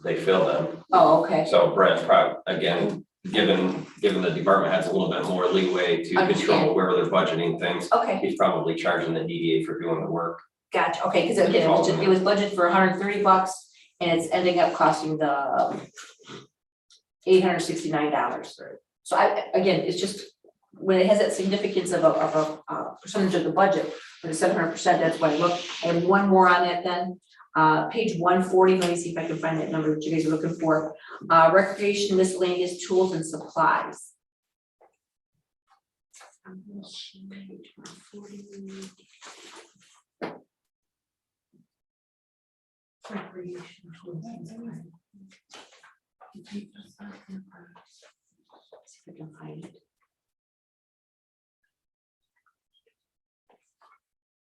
Here it is, here's a number that you guys like, oh, I can't read it, 545-716-740. Okay, I know what that one is. That's actually the website upgrade. The website was budgeted for last fiscal year, but it didn't not get started until this coming fiscal year, so that's what it is. That's the recreation's portion of it. That whole website counts $8,900. Okay, so the budget was for the $500. Okay, and then we've gone ahead and it's been for the $3,000. Hence, The again, portion of this, the the portion, website, okay. not all of it. okay, Not all of it. okay, no, that answers the questions. Anything, like I said, that we had a high percentage of the budget used. I wanted to have clarification. Thank you. Okay, I'm done. Any, we're going on to the bills. Do anybody have questions, Alicia, on bills?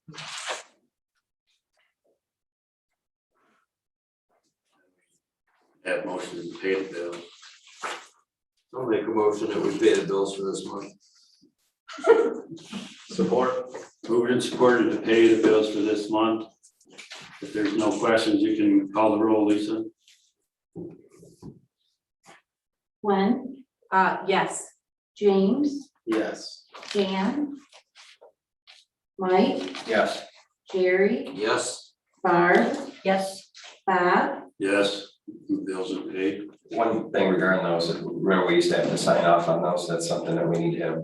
yeah, I just thought about that and I actually left it in my office, so I'll have them out here next meeting. I'll probably do some back, not all through COVID, but Right, yeah, catch up. correct, I totally forgot about A little bit at a time. yes. Right. Administrator's report. Your Honor, members of council, you received the village administrator's report for today.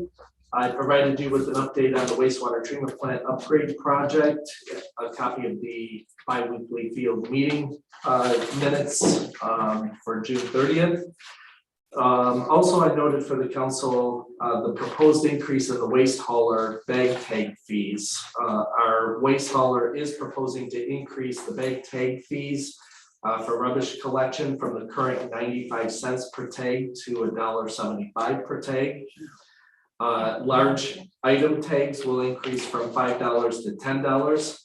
And I noted for you that this matter is scheduled for council's July 12th meeting for discussion and consideration.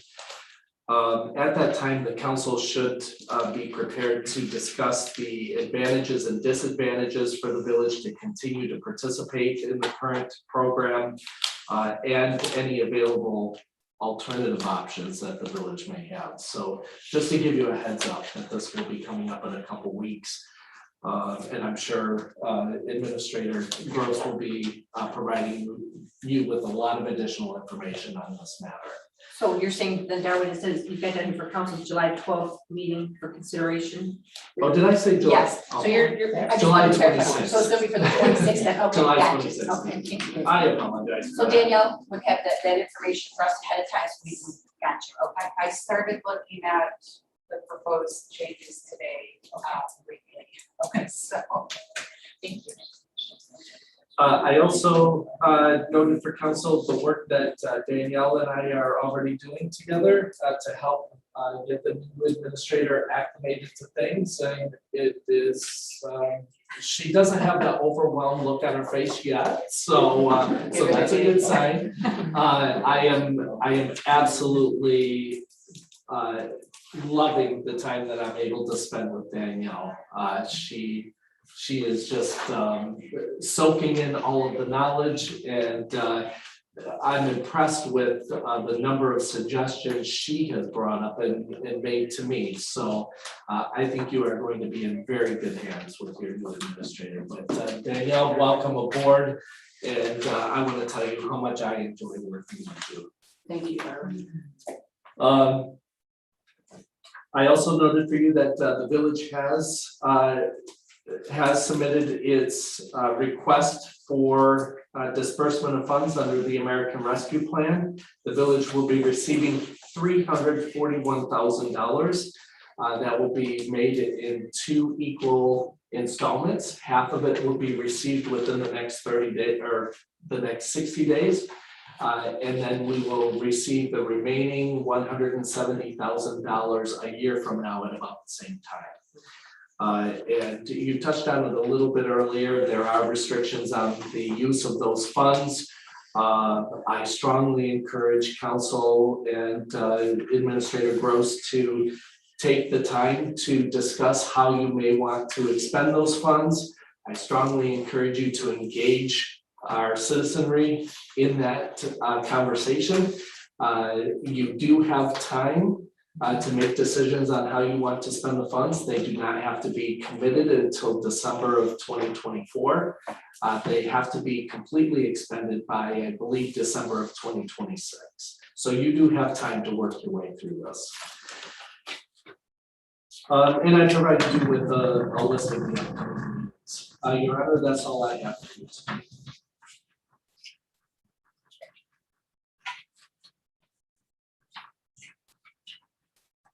Any unfinished business?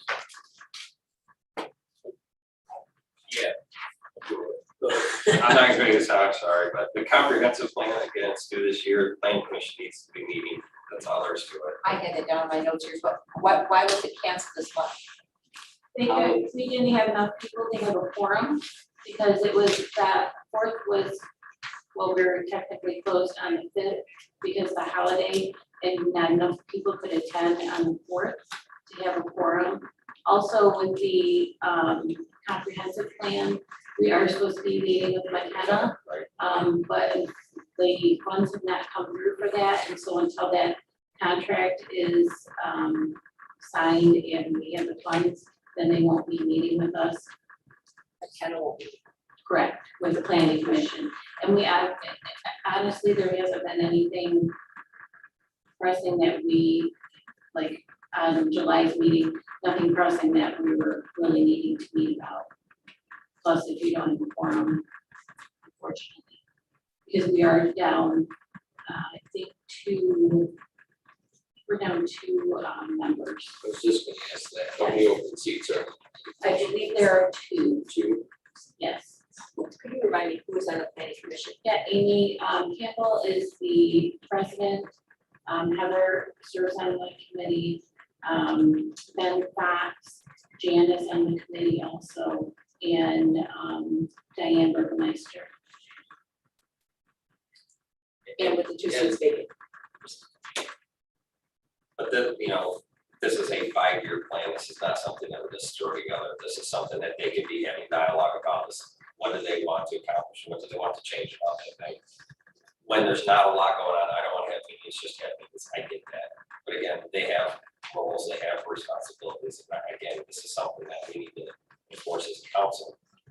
The planning commission, there's always things that can be done, we've discussed revisiting ordinances, rewriting ordinances, and talking about this 5-year plan. There are things that can be done. And again, I don't want to be just, but there's things that they should be talking about, especially preparing for this conference. would Amy be the person that council should, yeah, what is the appropriate way to do that, Darwin slash Danielle, meaning this, that if we're wanting the planning commission to meet slash have this discussion, I don't think we need to be there holding a hand, saying this and this and this, we would like you to take a look at. What is protocol, what do we do to work on this problem?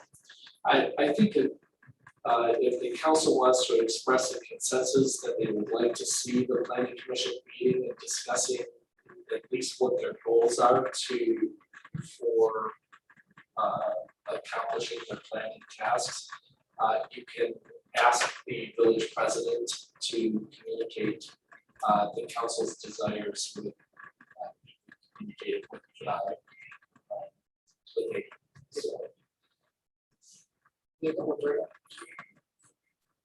And maybe we should at a committee meeting and say, you know, again, let's rehash what council's visions and goals are for the planning commission, and then we can properly address it, relay that to them to say, this is what we want to focus on.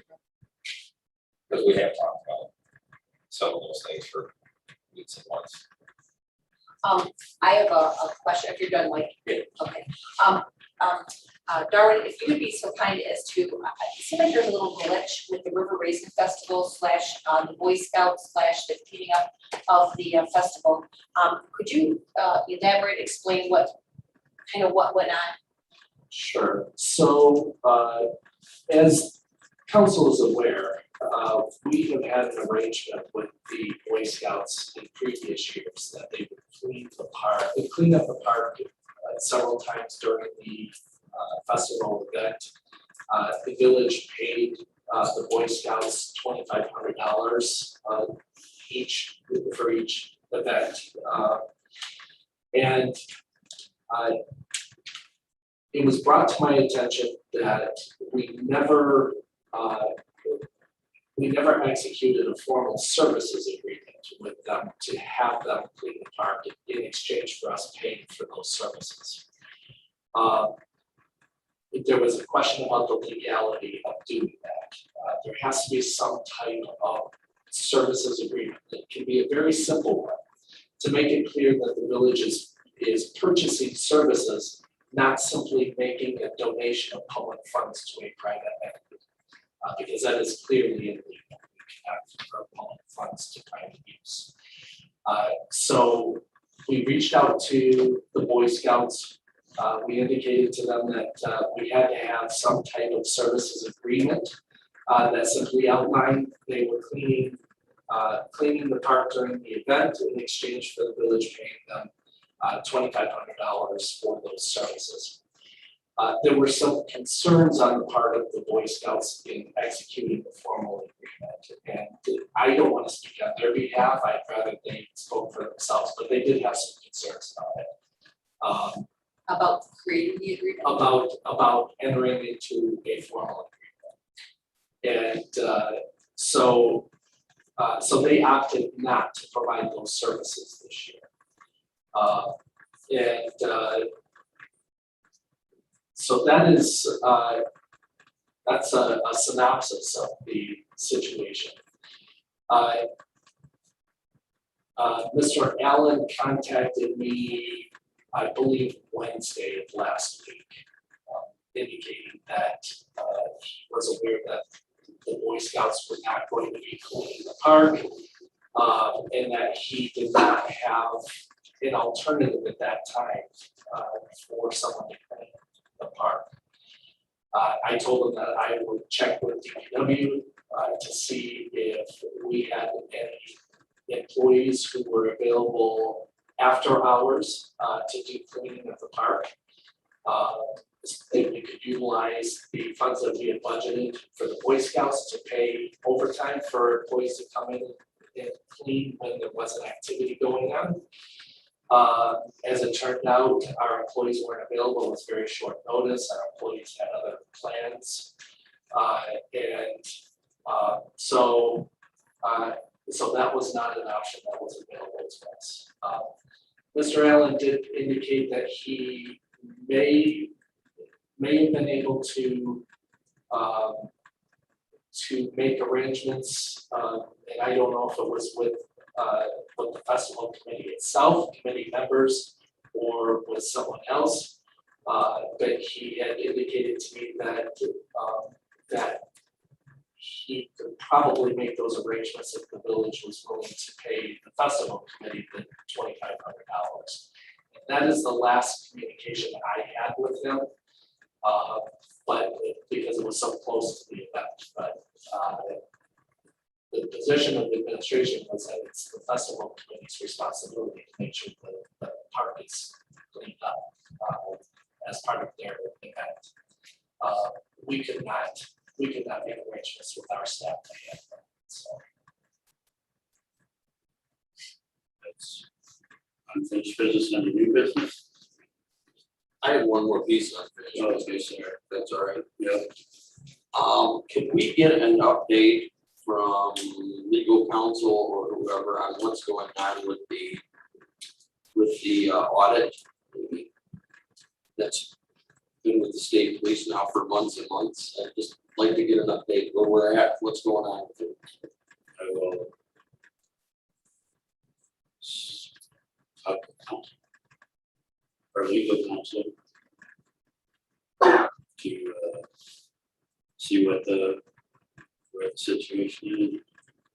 We would definitely like it. Would it be Mr. Shaken? Is who you're referring to?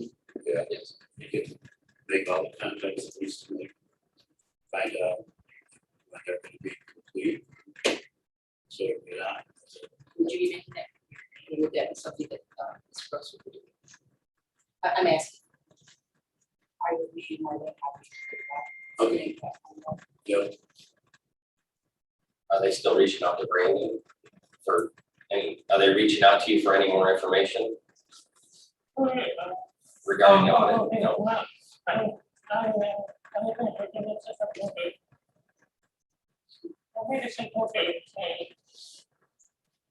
not sure, Mr. Juba ever got with him.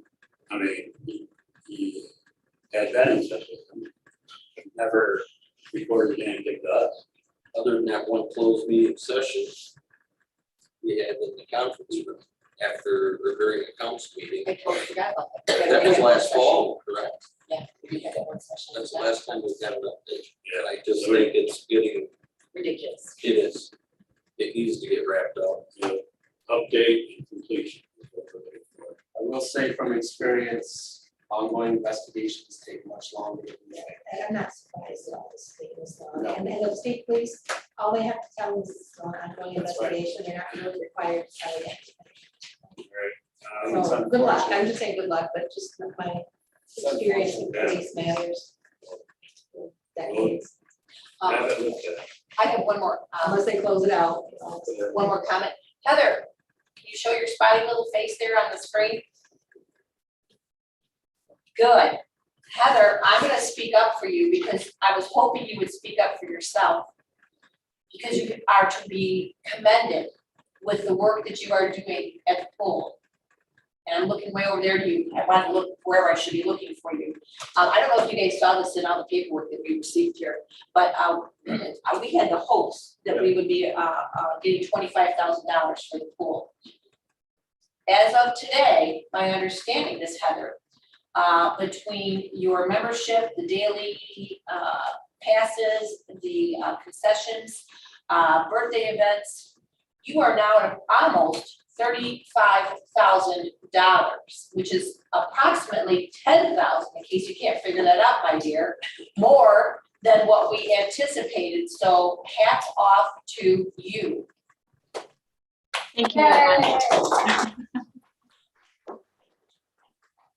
try to encourage Heather, you guys, when she and I last met, to share, I don't know which screen I'm getting to look at here, it's right there, Heather, to say to you to get out there and applaud yourself, because you have worked so hard on this, you really have, with this portion of the pool. And again, I know I'm repeating, but you are to be commended on this because you have surpassed us, and we still have room to grow. And I know you have a couple other events up your sleeve, so again, congratulations there, Chick. Thank you very much.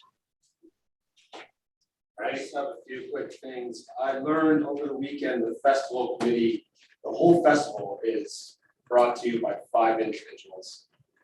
It's a fantastic event. It's enjoyed by so many people.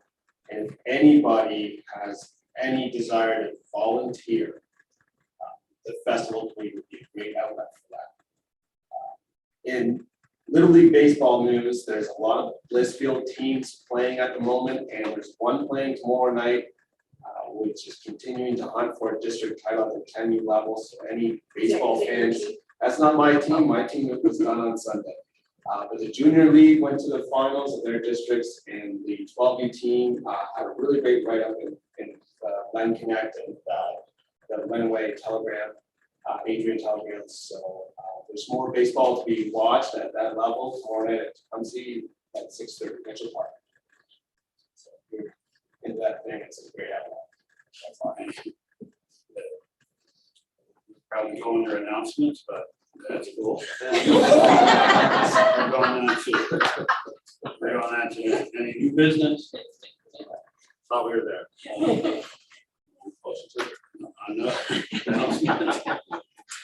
I would just like to thank Darwin for all his help. I know you came in at a rough time, and you've helped us as a council. You really have. You helped me personally. I learned a lot from you, and though I'm looking very forward to working with Administrator Gross, I still am going to definitely miss talking to you. And really appreciate you getting to know you. Thank you. And I want to say to the council and to the awesome staff, it has been absolutely a pleasure filling in on an interim basis. I'll tell you, I take away many wonderful memories from this past 6 months. And you have a staff that is second to none in what they do for you. They are so dedicated, they go above and beyond to try to provide the best service that they can for this community, this wonderful, beautiful community. But I also want to say thank you to the council. You've been so supportive. You have been so helpful to me. But probably the most important thing is the fact that you are supportive and helpful to each other. Because your leadership has shown so much during this past 6 months, and it helps all of us. It helps administration. Your positive and collaborative attitude carries out into the community, and it teaches us how to treat each other with respect and dignity and worth. And I can't say enough good things about you. Thank you so much. With that being said, I take that motion that you're. Make a motion to adjourn. Second. Call roll. Glenn, Yes. Jamie, Yes. Dan, Mike, Yes. Jerry, Yes. Barb, Yes. Todd. Yes. I